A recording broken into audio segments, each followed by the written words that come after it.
Hey, everyone. Welcome to Locked On Lakers for Monday. Brian Kamenetsky and Andy Kamenetsky. Andy, free agency begins this week. We're going to open up the mailbag to answer a few questions about where the Lakers ought to go. Wrap up the draft with Max Christie a little bit. But first, the Kyrie rumors are percolating. Is there some fire to go along with the smoke? That's next.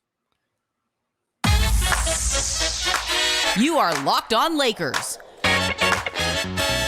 your daily Los Angeles Lakers podcast. Part of the Locked On Podcast Network, your team every day.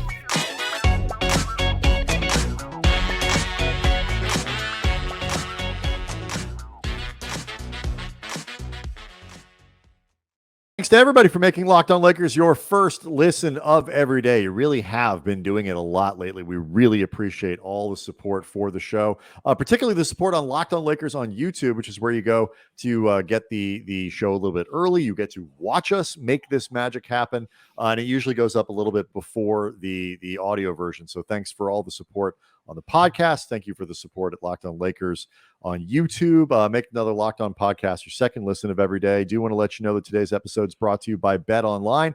Bet Online has you covered this season with more props, odds, and lines than ever before. Bet Online, where the game starts. Andy, I cannot tell you how excited I am for free agency to finally start, and we can start figuring out how the Lakers are going to put Humpty Dumpty back together again. I'm excited to start talking about it. But I think we need to figure out, are these free agents going to be playing next to Kyrie Irving? Are they going to be playing next to Russell Westbrook? Which of these big name point guards can be on the team? Well, the Kyrie Irving to the Lakers talk does not die. And, we're starting to hear now reports from Woj about Kyrie's preferred lists. If a trade is involved, preferred teams, the Lakers are on that list. He remains connected to them in ways that, look, you should always, I think you should always bet on inaction, because inaction is simpler. And, there's a lot of money at stake that could convince Kyrie, if nothing else, to just opt into his deal and either figure out how to solve the problem later or just keep being a problem for $36 million, like one or the other. But either way, just not pass up the money. But the Lakers, and then the idea, but there are scenarios in which the whole purpose is he picks up the option specifically to try to get traded. So, there are combinations. But once he does that, though, he relinquishes control of the situation. At that point, Brooklyn has more direct control over this than It would in theory, that scenario is all done in a way where it's kind of orchestrated. I'll pick up the option in order to go here. The trade is in order, and all that kind of stuff. Sure. It just gets difficult when it gets difficult when you get this very strong sense that there are not a lot of teams out there right now itching to get into the trade for Kyrie business. I think specifically too, once the Thunder made that deal where they took on JaMychal Green, that really, I think, shot down a lot of situations like this where they would move Russ to a team that doesn't want him but can absorb him. The Thunder had really been that primary team. And now they can't do that. It's not impossible. Right, but they'd have to send dudes out. It is far, far more complicated than it had been before. So you start getting into a situation where even if there's a third team involved, it needs to be a third team that actually wants Russell Westbrook, if nothing else, on their books this season, and can actually take him in. And it just starts getting complicated. It starts getting really difficult. Yeah. All of that said, it's not nothing. I mean, the Lakers are before the Rams moved back, and literally any NFL team that ever had a grievance with their home city be like, all right, we're off to LA. Here we go. Leveraging the city against whatever. The Lakers are like that in any disgruntled superstar situation. But if you start to put all this stuff out there and you look at the people who follow this stuff very closely and do the reporting and all that, Kyle Goon at the OC Register does a great job covering the Lakers. He notes that Kyrie and LeBron James have been in contact. Mark Stein supporting the same, saying the same thing, that, communication between LeBron and Kyrie is going on, like that. This is a thing. And I understand, even if we're talking about a 10% chance, a 15% chance, a 20% chance. I don't know what the right number is. But when you're talking about Kyrie Irving potentially coming to the Lakers, I mean, that is a kind of a BFD. I mean, there's a lot going on there that kind of gets your mind going, both from what it would look like on the court, Andy, to what kind of circumstances, like what kind of contract you would give him, and so on. Like, what is the first thing that pops into your mind about, like, if they made this happen, blank, like, where would you go? My biggest concern would just be, how long is this deal? I mean, that would be the immediate biggest concern for me, because as I've said many times and will continue to say, I would never give Kyrie Irving a long-term deal. There have just been there's too much history of Kyrie causing issues, nuking his way out from every team that he plays for. As I've said many times, I don't think Kyrie wants to play basketball full time. Mm-hmm. I don't think he's actually that interested in, forget playing 82 game seasons. I don't think he's that interested in playing 72, maybe even 62. And that's before you get into the legitimate health issues that have plagued Kyrie for basically the entirety of his career. And so people understand me. I'm not saying this as a judgment towards Kyrie, that he doesn't have the same interest in basketball as a full-time thing as he may have when he first entered the league, that different interests, different philosophy, whatever, occupy this space in Kyrie's mind and his soul, and however else he would talk about this stuff. Fine. Like that in and of itself is not a problem. The problem is how it affects the team that he works for. Mm-hmm. In this case, the Lakers. Right, he's being paid to play. I mean, if you're giving Kyrie 4 years and $180 million or whatever the number turns out to be, it's like that's an investment in a basketball player. I mean, say what you want about LeBron and his off the court stuff. Say what you want about Westbrook and his off the court stuff. Those guys show up and play. They are there to play basketball first and foremost. As much as I respect when guys, including Kyrie, talk about wanting to be seen as more than just athletes, more than just basketball players, and having other things in their life that motivate them and, in certain ways really speak to them beyond the sport, I'm all for guys doing that. I've always been behind guys being more than athletes, but at the same time, there is a responsibility that comes with that contract. And I think even more than a guy like James Harden, who we've seen completely blow off his contracts and sleepwalk through stuff, and other guys in the league that have pulled that sort of stuff in different instances, I think Kyrie has no respect for that contract. And there has to be a baseline of respect if you're going to invest 4 to 5 years in a guy. Yeah. All right. You mentioned James Harden. Something happened, I believe it was over the weekend. It might have been heading into the weekend, that does maybe potentially frame the context in which, like, how many years you would have to commit to Kyrie, what Kyrie's leverage would be, whether with Brooklyn or the Lakers, in terms of coming up with a deal. And so we'll do that next. Locked On Lakers brought to you by BetOnline, your number one source for all your betting stats and sports info. Find all the latest sports development, league reviews, and news, including baseball, boxing, MMA, NFL futures, and more. You can also, because it is never too early to start looking ahead in the NBA, bet on the 2023 NBA champions, the Golden State Warriors, currently leading the pack, plus 500, followed by the Clippers, the Celtics, the Bucks, and then the Lakers. Lakers coming in at plus 800. They are ahead of the Nets. They are ahead of the Suns. They are ahead of the Mavericks. Never, ever underestimate the betting power of this Lakers brand. BetOnline, your continued source for all your sporting wagering information, from live betting to playoffs, esports, and more. So head to the website today, use your mobile device, learn more about the trends in action. BetOnline, where the games start.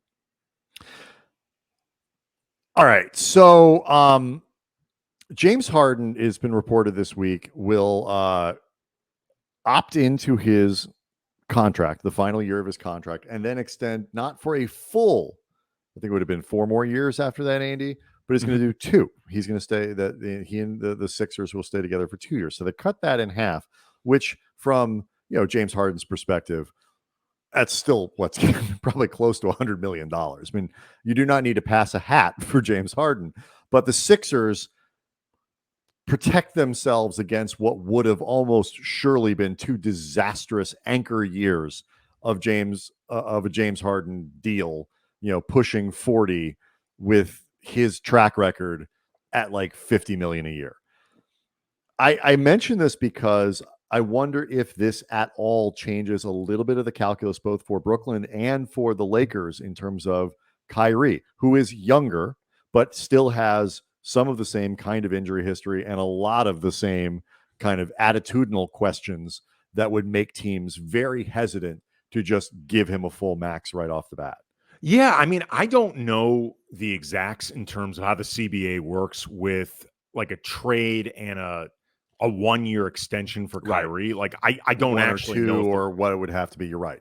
Right. I don't know what the Lakers could do, or if they could do a year with a 2-year, like take on Kyrie's remaining year, 2 additional years, one of them being a team option. Like I don't know what's allowed with the CBA, but as somebody who is very reticent to give Kyrie any type of length with a contract, like we talked about this before, Russ for Kyrie and the 1 remaining year on his deal. Yeah, I do that, because Kyrie is a better fit than Russ. There's going to be issues. Just straight up, your final year for our final year. That's right. A no-brainer. Yeah, absolutely. If you have to include a pick for that, I would include a pick for the opportunity to take that chance. Like, I'm not so risk averse with Kyrie that I wouldn't include an asset to do that, just because the upside with Kyrie there is better than the upside with Russ. People have to, he is you think he's weird, you think he's, whatever adjective you want to attach to Kyrie as a person. One as a player, he is a transcendent offensive player, and there's just no argument that he isn't. No, I'm not making that argument. Yeah, no, I'm talking to them, not you. Right. I would do that maybe 1 extra year. Like, I would consider that. Beyond that, though, unless they are team options, I would do as many years with a team option as, again, the Lakers can do whatever's legal with the CBA. If the Lakers control all of it, you can add as many years as you want. I don't care. But 50. Well, I get what you're saying. But, the more years that are added on that are under Kyrie's control, like, again, I would not in a million years give that guy a full extension. No. The other thing, though, especially with the idea of LeBron being there as the caretaker to keep all of this on the rails. And this is where I was going, because last week you made the point, Andy, that if the Lakers are going to trade for Kyrie Irving, and if they're going to give him a year beyond, or 2 years or 3 years or whatever it is, they have to do this with the understanding, with the ironclad understanding that LeBron is going to stay in Los Angeles. And to that point, on his podcast, Draymond Green was talking about this. Or was that on a podcast, or was it just a straight interview? It was an interview with Bloomberg. It was an interview with Bloomberg about his podcast. Thank you. He said this when he was asked about Kyrie to the Lakers. The question was, if the Lakers get Kyrie, do they contend? And he said they could contend, but they wouldn't beat us. But the important part for the Lakers fans is this. With LeBron, if you give him someone like Kyrie, they'll have a chance because of the way Kyrie can score. LeBron will only put him in positions to do that. Kyrie has not proven to be a great leader. LeBron will put an umbrella over that. If you can do what you're good at, you have LeBron leading. You can't do this without LeBron. You just can't. Because now you're talking AD and Kyrie as your leadership core. We saw what happened in Brooklyn, how it fell apart with sort of the Kyrie, KD, Harden thing. Like, you can't do it without LeBron. Well, that was actually, remember when they made that deal, when Brooklyn made the deal to bring in Harden, I had been extremely skeptical about that and pessimistic. And, I was not as bullish as a lot of people when it was just Kyrie and KD teaming up, much less when you add Harden in that mix, because nobody in that group feels like a natural, productive, constructive leader.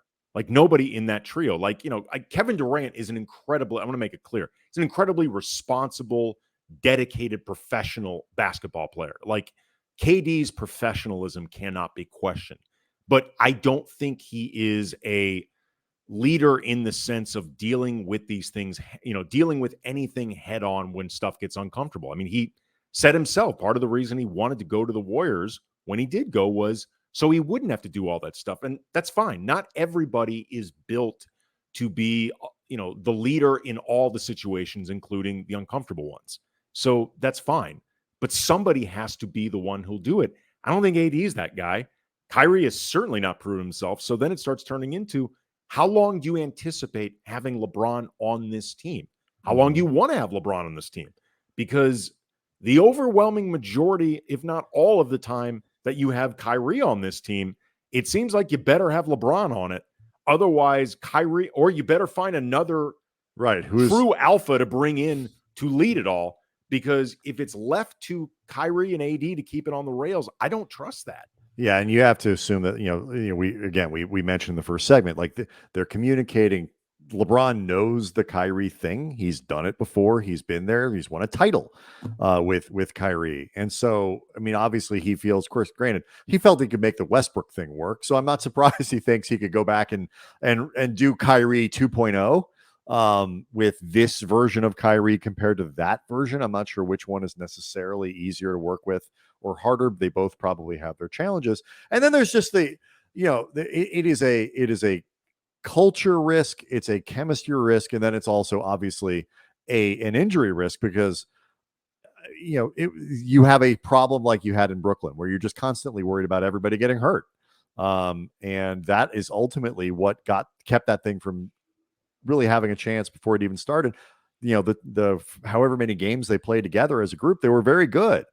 They couldn't keep the group on the floor. Tell me if that sounds familiar. Well, look, I've said this a lot of times, Brian, for all of the conversation and hand wringing about Russ and what happens with him next year, and it matters. This is a problem for the Lakers, and it is a loud problem. It is also a 1-year problem max, unless you turn it into something longer through bad decisions. Ultimately, what you do with Russ, who you sign for the taxpayer mid-level, if that's all they have, Talen Horton-Tucker's progression, Kendrick Nunn hopefully representing a human living basketball player this coming season, Austin Reeves taking a step forward, yada, yada, yada. All of that pales in comparison in terms of importance with LeBron and AD staying on the court. Yeah, no if question. Those two don't stay on the court, this other stuff doesn't really matter at the end of the day. Like in terms of changing the game, it doesn't matter. All right. So you did kind of touch on what else the Lakers might be doing this summer. Free agency kicks off Thursday evening. I believe 3 o'clock. They've moved the date. I think it's 6 o'clock Eastern time. So 3 o'clock local time. I believe Thursday that is what evening. it is. So we'll do our Friday show, after let a lot as much of this play out as possible before we record. But the Lakers have a lot of work to do. Some of that, though, starts with figuring out, is there anybody you might want to bring back from last year's crew? So that is one of the questions that we'll talk about next.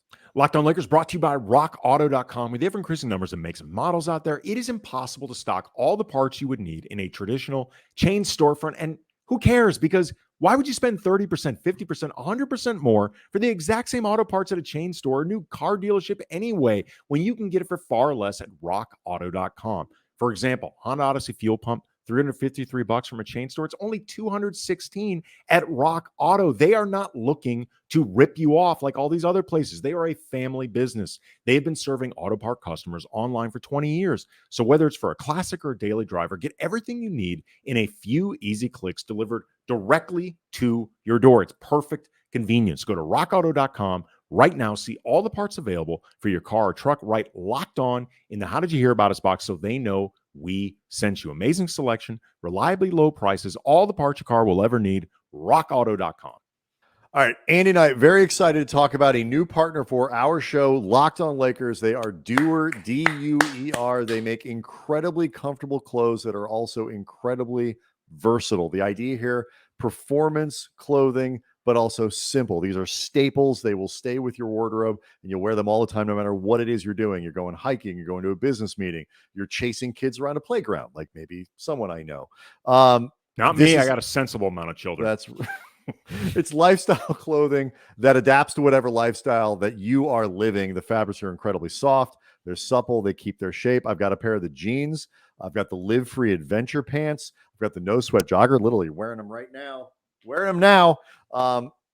They make shirts that are incredibly comfortable with the pants you can live in basically forever. I don't know, Andy, if you could ever find a pair that's more comfortable than the ones I'm wearing right now. Well, I certainly haven't found them because I've been wearing the shorts, which look like this for 3 straight days, including as we speak. The other thing I love about Doer is they use 95% natural fibers, unlike most performance clothing, which uses primarily oil-based synthetics. So your clothing is actually good for the planet while you're wearing Doer, and the earth needs all the help it can get. So do your part, and you can still look and feel great in the process. If you're in Los Angeles, you go to the Doer store. It's 170 South La Brea Avenue in Mid-City, 90036. But whether in-store or online, use our exclusive show code LOCKEDON15 for 15% off at Doer. Again, LOCKEDON15 for 15% off, whether that's in-store, 170 South La Brea, or at DUER.com. Go get the pants, people. They are incredibly comfortable.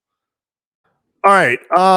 So, Andy, quick reminder of what the Lakers desperately need in the offseason. They need wings. Figuring out, like, what do you do with this roster? Who do you want? What would you do? Does, I think, start a little bit with who do you bring back? Who would you want from last year's team to be on this year's team? And we got a few responses about that, a few questions about that on Twitter at Cam Brothers, a great way to reach us. At Dave M234, our friend David Murphy asks, would you bring Dwight back on a minimum contract? Not a lot of good fives available at that price, meaning the minimum. And Darvin Ham has already worked with him in LA with the first stint here and in Atlanta. Our friend Bilal Hilawe, I always do that wrong. Hilaule says, do you want to bring back? I'm just moving on if I got it wrong. At B Kilo. Do you want to bring back Carmelo Anthony? I don't. We need to get younger, faster, and defensively better. Finally, the flip side of all this comes from Chamber at Chamberrect. Do you think the front office has learned its lesson when it comes to names that are past their prime? Will they focus on needs and fit first? They're all kind of different versions of the same questions, but I'll ask you this first. Would you bring back Dwight? You know what? In certain respects, my answer to would I bring back Dwight bleeds into would I bring back Carmelo, which bleeds into do I think the front office has learned its lessons? It depends a lot on who else is on the roster. Mm-hmm. You know what I mean? Like Dwight, for example, we saw last season was extremely up and down. Like, I mean, Dwight was all over the place. I think more down than up as a whole. He would have one game where he looked incredible, you know, hitting the glass, really active around the rim, you know, putbacks, actually getting to the line, actually making free throws. And then he'd have 3 or 4 games where he looked exhausted. I was about to say, generally it was that first one where he hadn't been playing in a little bit, gets out, has the energy, goes out and plays, and then you get the diminishing returns over time. Right. So we've already seen that Dwight has, and I think there were signs of this actually in Philadelphia that it does not seem the Lakers paid enough attention towards, given the speed with which they brought Dwight back. Mm-hmm. Dwight is reaching a place now where he is not an everyday player, and I'm not even sure that he is, you know, an everyday player if you only played him 15 minutes a night. Like I'm just not sure that Dwight can be more than a 40 to 50 game player max on a season, meaning he could situationally work out well for you. He could be a guy that you want for specific matchups. He could also be a guy that you put out there when you need certain jolts of energy, because Dwight will play really hard, to his credit. He cannot be your primary backup 5. Like Dwight has to be okay with a role where he's somewhere between third string and a situational lefty. You know what I mean? Like that has to be his role, and he has to be cool with it. I mean, maybe in the Lakers' favor, I'm not sure there's anywhere else in the league where he's going to get a better offer. So stay with the organization that you're. Oh, he's a minimum. If he's in the league, it's on a minimum. Right. But I'm saying I don't think he's going to get a much larger role than what I'm talking about anyway, unless a team has no other choice. So right. I look at Melo kind of the same way. It's like I loved the Carmelo Anthony story last year. I loved Yep. his presence. I would the biggest reason I want him on the roster is just so you get more media time with the guy. As a basketball player, it got worse as the season went along. He got off to a phenomenal start. I do think he was grossly overused, both out of necessity and bad roster construction. And that took his legs out from him. And by the middle of the year, the last half of the year, he wasn't particularly effective. The percentages went down quickly after the beginning of the year. I think he was game. I think he was trying, but just wasn't there. He's too old, and the athleticism isn't there. The legs aren't there. I just, if they have one roster spot left and Carmelo Anthony's still sitting on the market and is willing to be a guy who plays every fifth game, sixth game, or plays 12 minutes a game or something as a late bench guy or whatever it is, and they can't, okay, because I do think there's some leadership value there, especially if you have a guy like Kyrie on the roster. Like having one more dude like Carmelo could really be useful, I think, in that situation. But broadly speaking, no, I don't want to see him back. I think the priorities need to be in other places. I think, Dwight, no, I definitely don't want to see him back. I feel like if they can't find alternatives that are better, then the offseason is already off to a terrible start. And yeah, I mean, unlike Dwight, it's not going well. I actually think Melo could be an everyday player, but his minutes would need to be drastically cut, as you mentioned. I mean, he averaged last season 26 minutes a game. Yeah, it was way too much. And you and I both, part of the reason you and I really liked that signing when we brought him in, we thought he'd be playing like 15, 18 minutes a night. I mean, I think we both said if he's playing more than 20, something likely went wrong, and I guess we called it. Oh, yeah, no, I think in review, some things went wrong. I think he's still in a place, unlike Dwight, where he could handle the rigors of the NBA on an 82-game season, but just his minutes need to be drastically reduced, and that can only happen if there's more infrastructure. Like I would say the difference between last year and this year, if he signed Carmelo, is in a perfect world, you're signing Carmelo a week into free agency as opposed to a couple days into free agency. Hopefully, because a week is gone by. 2 weeks, right? 3 weeks. Like, right.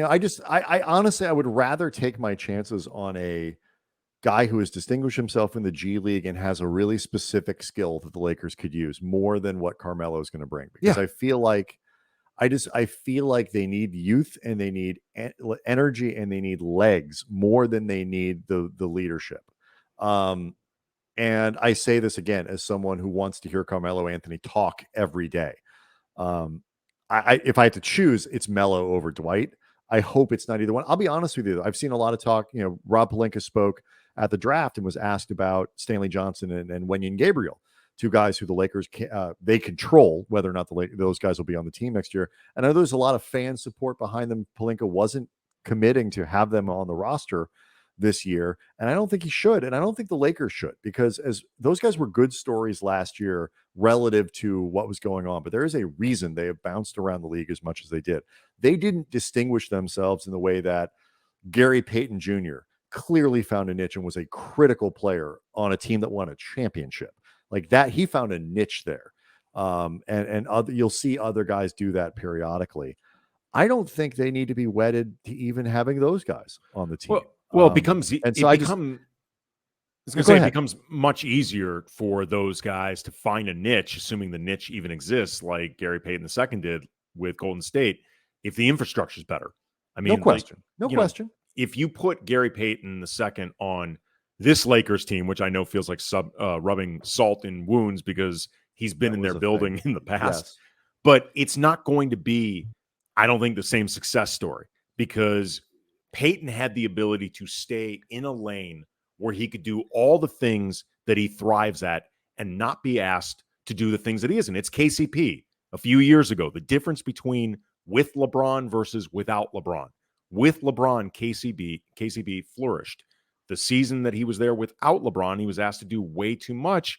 Mm-hmm. The manna from heaven jokes, that's when they really wrote themselves. And so this brings me at least to that third question: has the front office learned its lesson? And I think the answer here is yes. I think I know we opened the show talking about Kyrie Irving, and we joke all the time about the star bleepery that this team engages in and has historic.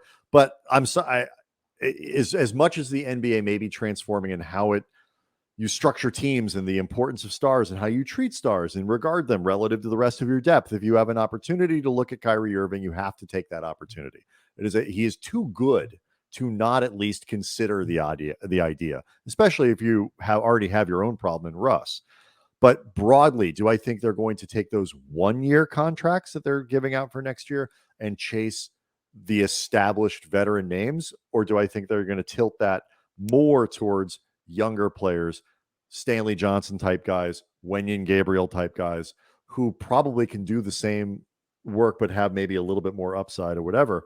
I do think overall they will approach these 1-year deals that they have to give away much differently than they did last year. Well, if nothing else, I think they may. I think they'll have to.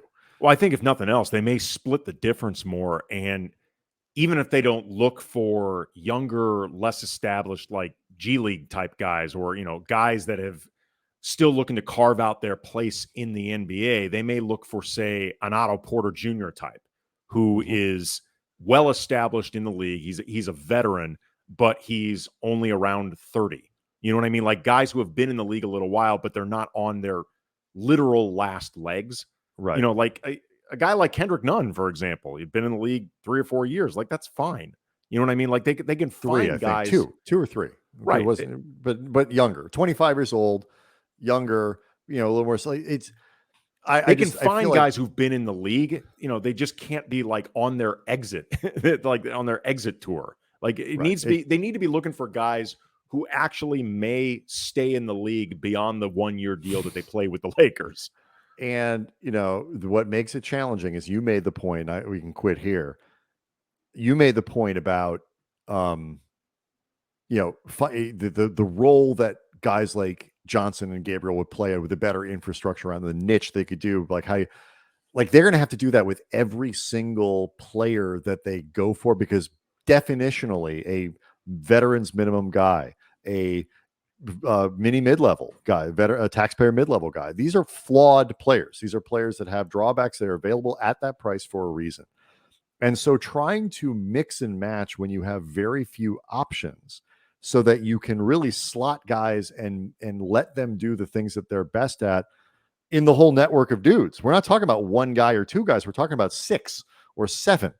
That is going to be a massive challenge for Rob Pelinka.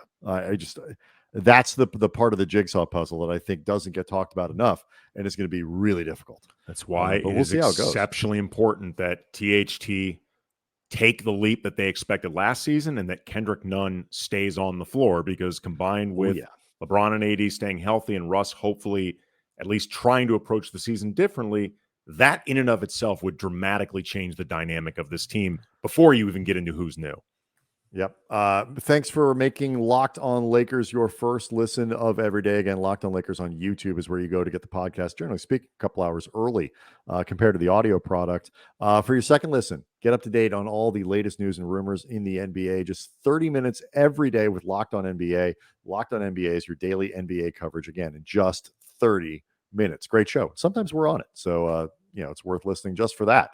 All right. So free agency rumors, all that stuff will start really firing up over the course of the week. We, of course, will have all of it here for you. Big news breaks. Check out the YouTube channel. We'll see everybody Tuesday.